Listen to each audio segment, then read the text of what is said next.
태교 되게 궁금해 하십니다. 오늘하고 똑같아요. 자, 우리 태교 어떻게 하죠? 좋은 음식 먹고 좋은 거 보고 클래식대로 클래식. 되게 신경 써주잖아요. 이런 문화가 사실은 조선의 왕실태교 문화가 그대로 내려왔다고 보시면 좋을 것 같아요. 내명부 여인들에게 중요한 모습인데 왕자를 딱 생산하는 거. 그러려면 평소에도 좋은 것들을 많이 봐야 됩니다. 옥으로 만든 경전과 수정을 가까이 해야 된다. 이게 뭐냐면 옥이라는 게 동양에서 굉장히 중요한 보석이었거든요. 옥을 갖고 그 위에다가 좋은 말씀을 새기는 거예요. 그러면 만지기도 좋죠, 눈에도 편안하죠, 내용도 좋죠. 이런 식으로 좋고 진귀한 금은 보화에다가 좋은 글귀를 새겨서 매일 읽고 보고 생각하면서 이렇게 태교를 준비를 하게 되는 겁니다. 홍수정, 좌수정 같은 걸로 만든 반지, 팔찌, 목걸이 같은 것들을 채우고 만지고 느끼고 이런 것들도 굉장히 좀 좋게 생각했고요. 그리고 동의보감에도 이런 얘기가 많이 나옵니다. 임신 후에 성생활 하지 말아라, 술 마시지 말아라, 약을 술에 타먹는 행동도 하지 말아라.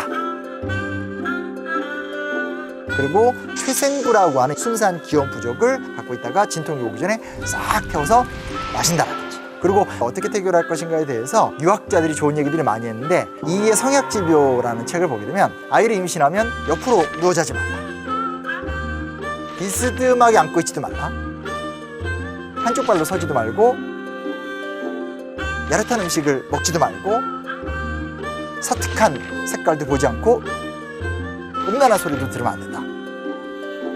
플라톤도 좋은 음악, 도덕적인 음악과 그렇지 않은 음악을 구분했었거든요.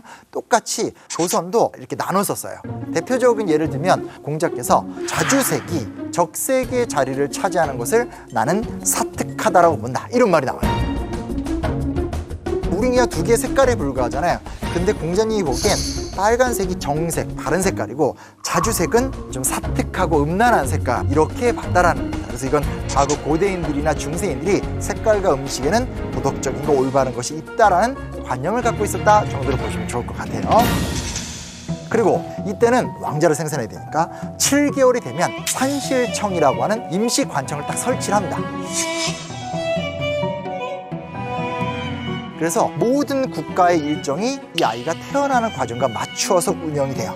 즉 부정타는 행동을 하지 않습니다. 부정타는 행동이 뭐냐? 활을 쏘거나 총을 쏘거나 사형집행하는 거, 일체 금지를 다 시켜버리게 되는 거죠. 근데 여전히 이렇게 의료가 발달하더라도 이 출산 후에 여성이 겪어야 되는 고통이 되게 많거든요. 이런 것들에 대해서도 최대한 잘 먹이는 걸로 문제를 좀 해결하고 싶어 했었어요. 그래서 공기탕이라든지 검은콩 같은 것들,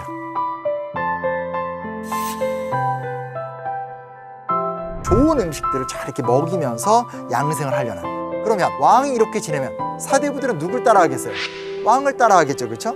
그리고 일반 백성들도 사대부들이 하는 모습을 흉내낼 수 있는 만큼 흉내를 내겠죠. 그러다 보니까 오늘날 태교 문화는 왕실에서 기인했다, 이렇게 기억하시면 됩니다. 그 왕으로 태어나면 서양에서 왕이 되는 게 최고입니다. 왜냐면 유럽에서는 교육을 깊이 있게 받지 않았고요, 교육과 시스템이 없었기 때문에 절대주의 때 시대 때 보면 옷도 수십 벌을 갈아입고 정말 낭비 사치도 기본이었었고, 그에 비해서 조선은 그렇지 않죠. 왜냐하면 조선은 유교국가고, 유교국가라는 것은 왕은 도덕적 화신이 되고 국정 운영의 화신이 돼야 돼요. 모든 걸 다 잘해야 돼요. 역사학자들이 무슨 얘기를 하냐면 조선은 고도의 아마추어리즘 사회다, 이런 말을 써요. 이게 아마추어리즘이라는 게 우리가 생각하는 그런 아마추어가 아니라 한 엘리트가 여러 일을 동시에 하는, 현대와 같은 전문화 시스템은 아니지만 다양한 일을 보는 사람에게 되게 많은 능력을 요구했다는 거예요. 그건 개인적 입장에서 진짜 힘들었던 과정이라고 볼 수 있는데, 이미 어렸을 때부터 일단 소학을 띄워야 됩니다. 소학에서 대학으로, 이게 핵심입니다. 사서 오경, 우리가 이런 얘기를 많이 하게 되는데, 사서는 이제 논어, 맹자, 대학, 중용인데, 오경이라는 건 시경, 서경, 역경, 전통적인 중국의 경전들인데 어마어마한 책들을 다 공부해야 돼요. 이게 조선의 공부 방식이 어떤 방식이냐면, 우리 옛날에 하늘 천따지 거물 뭐 이런 거 했던 적 있잖아요, 그죠? 그런 것처럼 다 외워야 돼요. 그 다음에는 그 쓴 것을 다 해석할 줄 알아야 돼요. 아버지 날 낳으시고 어머니 날 기르시니 뭐 이런 식으로 해석할 줄 알아야 되고, 마지막으로는 이것이 이런 의미를 갖고 있고 이것을 이렇게 적용해야 됩니다 까지 가야 돼요. 단순한 암기로 끝나는 것이 아니라 암기, 해석 그리고 적용까지의 단계를 굉장히 체계적 훈련을 시켰었어요. 그래서 의외로 조선의 교육에 주목하시는 분들도 꽤 있어요. 다만 암기할 게 너무 많았다라는 거. 주로 공부했던 것은 두 개인데 역사와 철학이라고 보시면 돼요. 엄청나게 많이 봤어요. 왜냐면 동양에선 상하천의 사기 이래로 어마어마하게 많은 역사학자들이 나와서 계속 역사책을 편찬했습니다.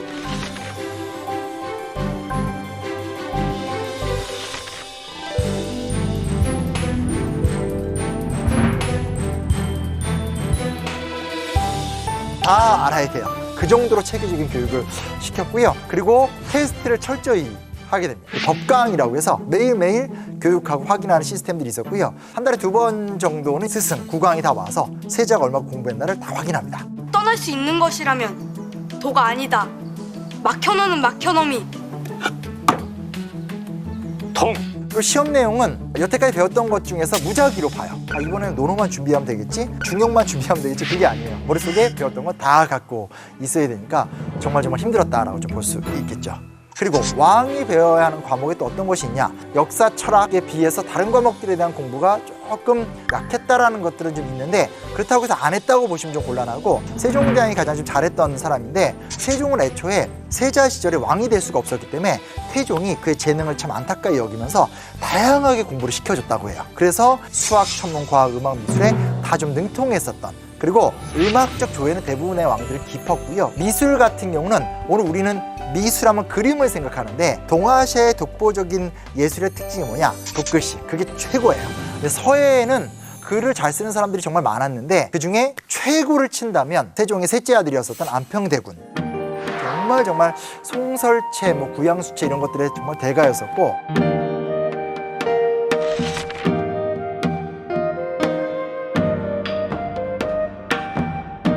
그리고 선조의 붓글씨는 미술입니다. 미술. 이렇게 붓글씨를 아름답게 쓸 수 있을까? 이렇게 볼 정도로 대단했던 사람입니다. 국왕이 되면 한편에선 공부도 많이 해야 되는데 또 하나 힘든 게 뭐냐? 예식을 주관해야 되기 때문에 다 잘 알아야 돼요. 예를 들면 즉위를 할 적에 자리에 오를 때 오른쪽 계단을 이용해라 라든지 여기서 어떤 단계에 뭐가 나오고 하는 모든 태도들에 대해서 다 숙지를 하고 있어야 돼요. 공부도 많이 해야 되지만 예법에 대해서도 깊이 알아야 된다는 것도 굉장히 좀 힘든 부분이었다고 볼 수 있겠고요. 실제 교육을 잘 수행한 왕, 그렇지 못한 왕 이렇게 물어보시면 잘 수행했던 왕 누구일 것 같으세요? 세종이죠. 세종대왕은 정말 공부를 잘했던 사람으로서 계속 신하들과 소통을 열심히 하는 사람인데 이런 스타일이에요. 너 어떻게 생각해? 좋아. 대신에 상고하자. 상고하자 뭐냐면 다음 회의 때 다시 얘기하자. 결론을 잘 안 내려요. 신하들 죽어나는 거예요. 근데 이제 힘들게 하는 스타일이 뭐냐면 영조가 힘들게 하는 스타일이에요. 영조도 공부 되게 잘했던 사람이거든요. 영조는 너 그것도 몰랐어? 갈구고 잔소리하는 스타일. 정조는 다 알고 있는 스타일, 다 가르치려고 하는 스타일. 그래서 사실은 정약용이 좀 비판했던 것도 있어요. 너무 당신 생각만 옳다고 생각하는 스타일.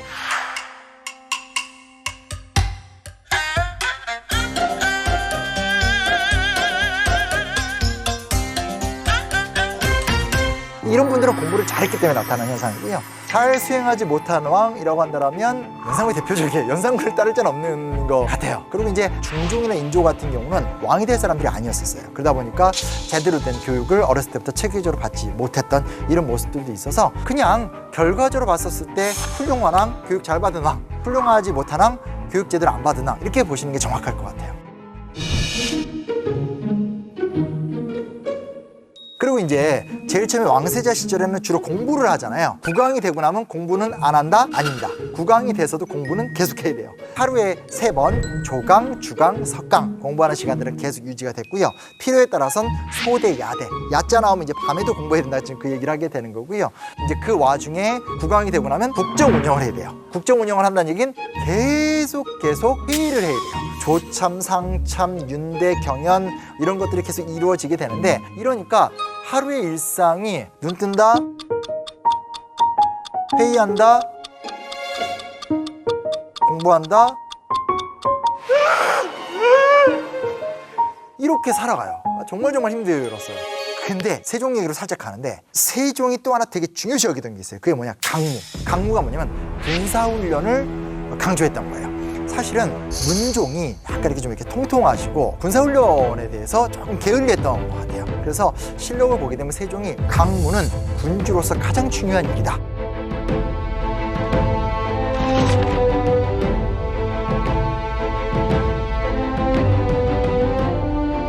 무슨 얘기냐면 우리나라는 동서로 북방에 야인들도 있고 왜구들도 있고 여러 위협에 처해 있는 상태이기 때문에 군사력을 잘 관리해야 된다. 굉장히 철저하게 군사훈련을 강조했었던 모습도 우리가 좀 살펴볼 수가 있습니다.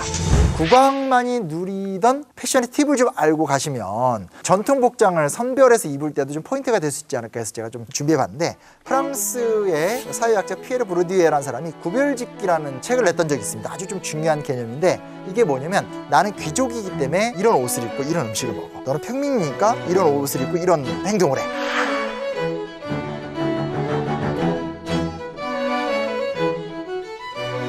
왕의 패션은 구별짓기 절정이라고 좀 보시면 좋을 것 같아요. 서양에선 빨간색이라든지 검은색이라든지 흰색 같은 몇 가지 중요한 색깔이 있어서 그 색깔의 옷을 권력자일수록 많이 입었어요. 동양은 그렇지 않아요. 음양, 오행에 따라서 여러 색깔들이 있는데 문제는 오행이 잘 돌아야 되기 때문에 그 색깔의 배합이 되게 중요해요. 예를 들면 자, 상위는 올라가는 양기가 흐르는 곳입니다.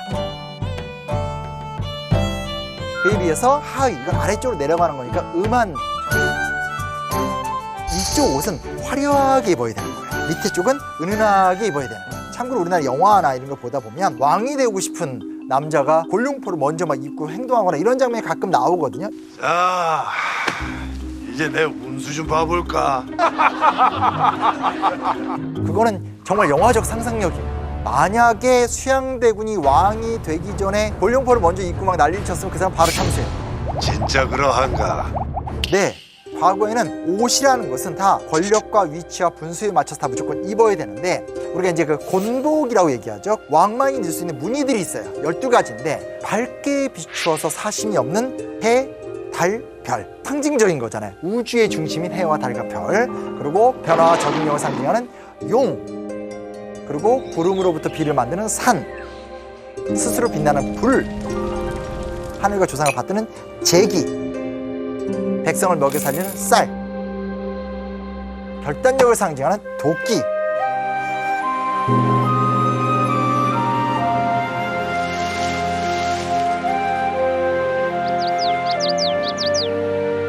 이런 것들이 사실은 가장 중요했던 12가지 핵심적인 문양이다라고 볼 수 있어요. 이건 절대로 아무나 쓸 수 없어요. 근데 한번 생각해 보십시오. 우리나라에서 왕의 복장에는 해나 달이나 별은 들어가 있지 않아요. 왜냐? 해와 달과 별은 황제만 입을 수 있는 겁니다.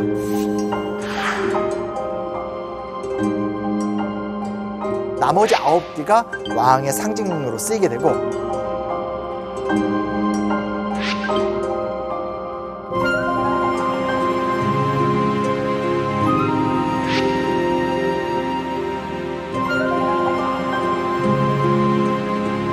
세자는 아직 왕이 안 됐잖아요. 그렇죠? 그러다 보니까 용과 산이 빠져요.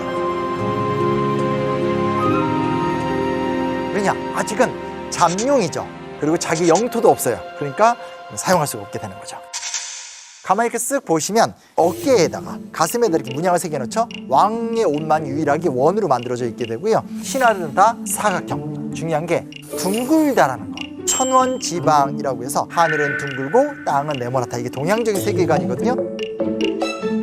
천자는 하늘이고 나머지 사람들은 땅에 있는 사람들이죠. 그러니까 동그란 문양에다가 자수를 새겨놓는 거, 이건 왕의 옷에만 들어가게 되는 겁니다. 심지어 뭐까지 따지냐면 용의 발톱 개수가 몇 개냐를 갖고 또 권력을 따져요. 실제로 도자기 시장에서 용의 발톱이 몇 개냐가 도자기의 가격을 결정짓는 핵심적인 겁니다. 그리고 이제 하나 좀 재밌는 게 뭐냐면 그 우리나라에서 왕이 딱 되면 고명과 인신이라고 해서 축하해 하면서 명나라에서 여러 기물들을 보내옵니다. 그 중에 하나가 뭐냐면 면복이라고 해서 이걸 잘 주지 않아요. 근데 우리가 세종대왕 얘기가 지금 자꾸 나오고 있는데 세종대왕은 훌륭한 군주인데 정말 철저한 사대주의 군주예요.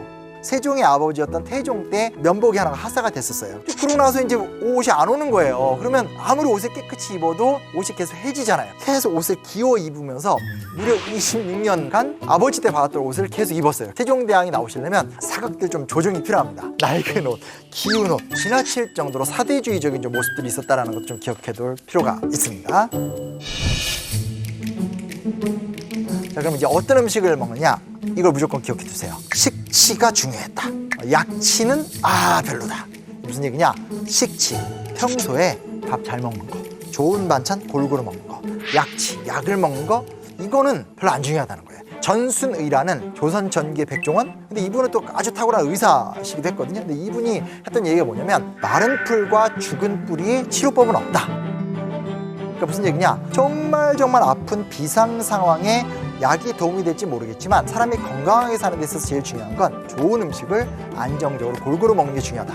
사실 이 얘기도 어머니들이 많이 하시는 말이잖아요. 그렇죠? 너네 햄만 먹어? 케첩만 좋아해? 그 문화가 사실은 조선시대 때부터 내려오게 된 거예요. 그럼에도 불구하고 되게 중요했던 게 뭐냐? 죽과 차를 그렇게 중요시 여겼대요. 이걸 보양식으로 굉장히 좀 가치 있게 봤는데 차는 되게 차들이 많아요. 인삼차, 그리고 청피차, 생강차, 송설차 등등등이 있는데 개인적으로 가장 인상적이기 때문에 뭐냐? 그게 바로 마통차입니다. 마통차가 뭐냐? 제주도에 사는 어린 마을이 겨울에 풀을 뜯어먹고 싼 똥, 그거를 말려서 만든 게 마통차입니다. 오늘 이 주제에서 우리가 절대 잊지 말아야 되는 거, 조선판 루악 마통차. 우리 언제까지 고양이 똥만 먹을 것입니까? 우리 이제 제주도의 어린 말똥도 먹어보아요. 이런 게 있었다는 것들을 기억해 주면 좋겠고요. 사극 같은 거 보면 이렇게 아파서 일어나 옆에서 미음을 이렇게 떠주잖아요. 이렇게 아주 정확한 고증 장면이라고 볼 수 있습니다. 지금 우리도 속이 아프거나 이러면 죽을 먹잖아요. 그렇죠? 이게 다 이런 데서 연원이 됐다고 볼 수 있겠고요. 흰죽, 타락죽, 녹두죽, 몸을 보양하는 이런 것들을 굉장히 중요시 여겼고, 근데 음식 얘기하면 영조 얘기가 제일 유명한데 좋아하는 거 싫어하는 거에 대해서 이렇게 노골적으로 기록을 남기신 좀 독특한 분이신데 붕어죽이라는 게 있었대요. 근데 이제 사실은 이 붕어라는 게 요리에 잘 들어가는 건 아닌데 64세에 붕어죽을 어느 날 먹다가 내가 64세가 돼서 비로소 붕어죽의 참맛을 알게 되었다. 이런 기록이 있고요. 하나 흥미로운 게 엿이 또 이때는 보양식이고 건강식이었대요. 근데 우린 엿하면 엿가락 생각하면서 이렇게 조선 민중들이 먹는 거 생각하는데 그건 정말 조선 후기 때인 거죠. 왜냐면 지금 우리 입장에선 단 게 굉장히 많고 흔하잖아요. 근데 과거에는 단맛을 내는 음식이 굉장히 적었기 때문에 엿이라는 것이 굉장히 좀 특별한 음식이었고 왕도 되게 좋아했던 음식이었다 봅니다. 메추라기 회는 싫어하셨대요. 메추라기 회는 싫어하셨지만 메추라기 요리는 좋아하셨고 침닭도 굉장히 좀 좋아하셨기 때문에 이 어떤 맛의 그 섬세함, 입맛의 이야기들 이런 부분에 대해서는 영조가 굉장히 좀 독특한 매력 있는 남자였다고 좀 볼 수 있습니다. 저에게 사실은 주요 핵심은 영역은 아니어서 잘 모르는데 앞으로 저도 틈틈이 이런 것들 좀 잘 살펴본 다음에 맛을 사랑하는 역사가 약간 이런 거 아무튼 시간 나오면 한번 좀 해보도록 하겠습니다. 끝.